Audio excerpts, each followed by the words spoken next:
Thanks for checking out this Web Extra. We didn't have time to bring you all of our panel discussion on For the Record.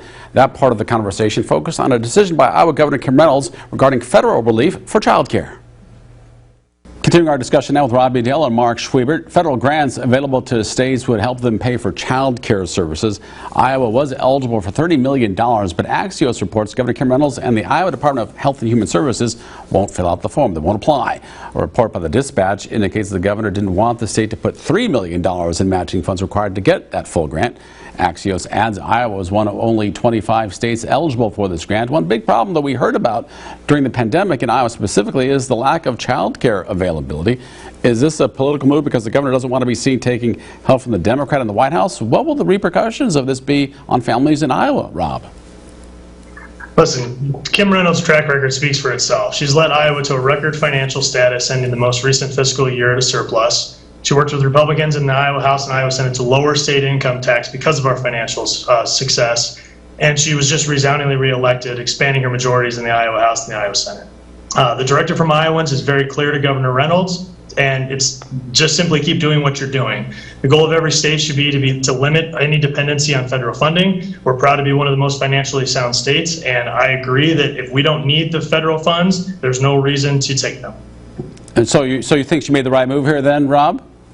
Yeah, I think if being financially fit and not having a dependency on federal funds should be the goal of every state. And if we can address the issues in Iowa as it relates to anything financial with our own dollars and be in a positive surplus situation as opposed to a dependent one, I think that's a good move.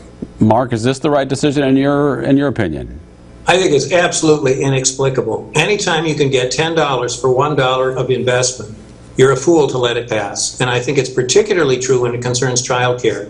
Iowa is one of 25 states that has the dubious distinction of being considered a child care desert. That's why they were qualified for this money. She's turned her back on that money, and it's going to hurt the children of Iowa, just like it's going to hurt the working people of Iowa, including the working women who depend on that child care. There was a real crisis in Iowa during the pandemic when women weren't able to get child care for their children.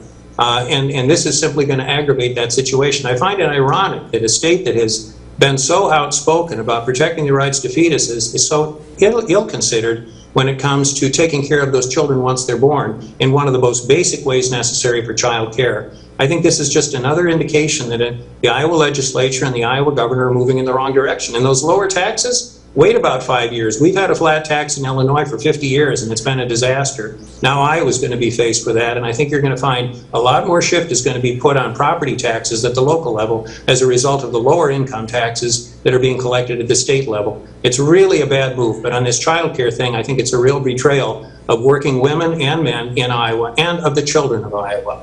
Rob Edel, Mark Schwiebert, thank you both for the conversation, and both of you be safe and happy Thanksgiving.